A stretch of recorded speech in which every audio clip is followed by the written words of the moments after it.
Hello everyone, मी Riddhi Sarmalkar. Journey for food मध्ये तुमचं स्वागत आहे. आज आपण नवीन काहीतरी करणार आहोत.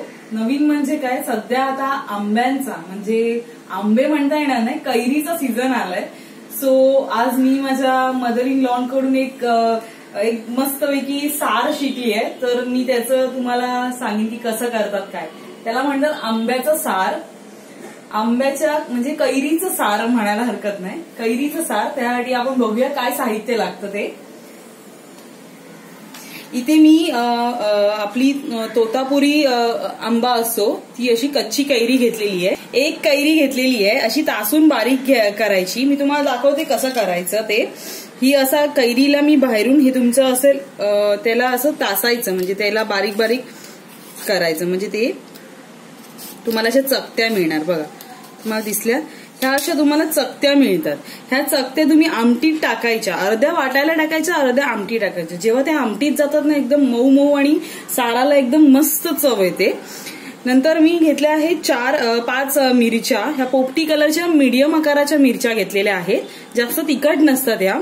नंतर मी 5 लसणाच्या पाकळ्या घेतल्यात, थोडंसं आलं घेतलं आहे, कोथिंबीर घेतली आहे आणि खोबरं घेतलेलं आहे. त्यानंतर मी फोडणीला टाकण्यासाठी 3 लसणाच्या पाकळ्या बारीक चिरून घेतल्याय, राई घेतली आहे, मोहरी घेतली आहे म्हणजे, आणि कढीपत्ता घेतला आणि थोडीशी हळद आणि हे चवीपुरता मीठ आणि हे फोडणीला लागणारं तेल.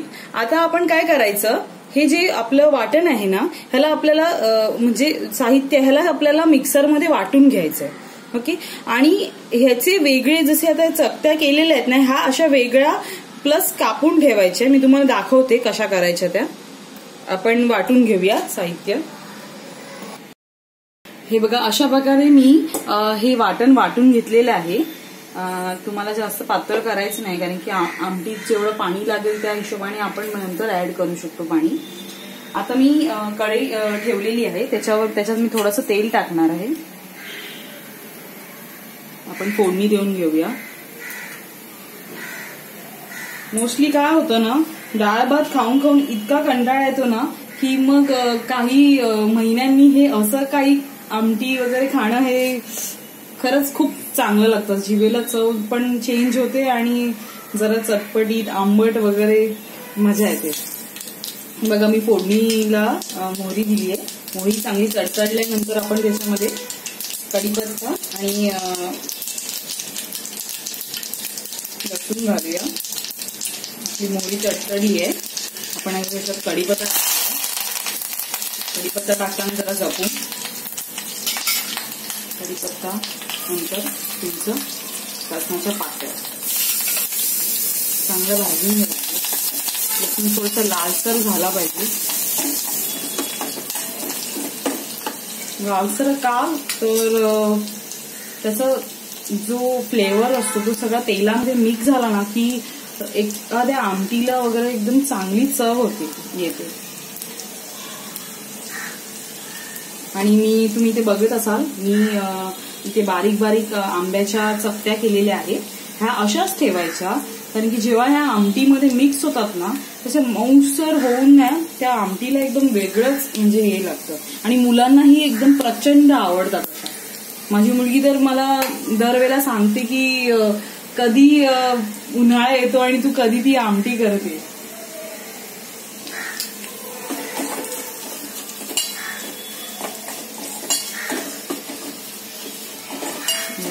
अशा प्रकारे आपली भाजलेली आहे थोडी.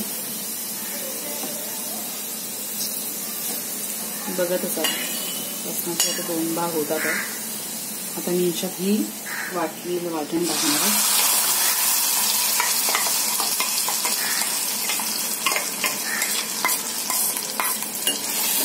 वाटण चांगलं परतून घ्यायचं तेलामध्ये.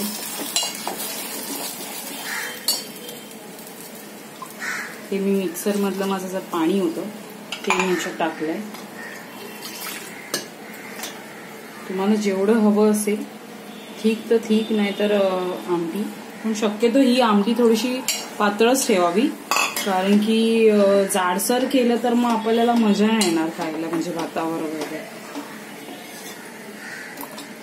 म्हणजे काय होतं ते हे आंब्याचे पीस त्याला कसे तोंडाला लागले पाहिजे ना. बघ किती मस्त हिरवा रंग आलेला आहे, छान. नंतर आपण थोडंसं मीठ टाकूया.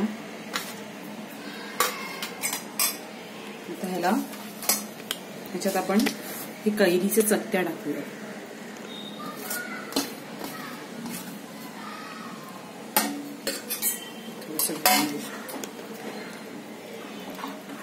तुम्ही ह्या चकत्या बारीक थोड्या पीसेस मध्ये केल्या तरी चालतील, पण अशा चकत्या पाडून मग त्याला बारीक करा, म्हणजे काय ते शिजायला थोडंसं पटकन शिजतील त्या. अशा प्रकारे ही कैरीचं सार आम्ही बनवलं आहे. तुम्हाला जर आवडलं असेल तर नक्की कळवा आणि आमच्या चॅनलला सबस्क्राईब करा, लाईक करा, कमेंट करा. आता ह्याला एक उकळी आल्यानंतर, हे जरा शिजल्यानंतर मग मी तुम्हाला दाखवीन कशी बनली आहे ती.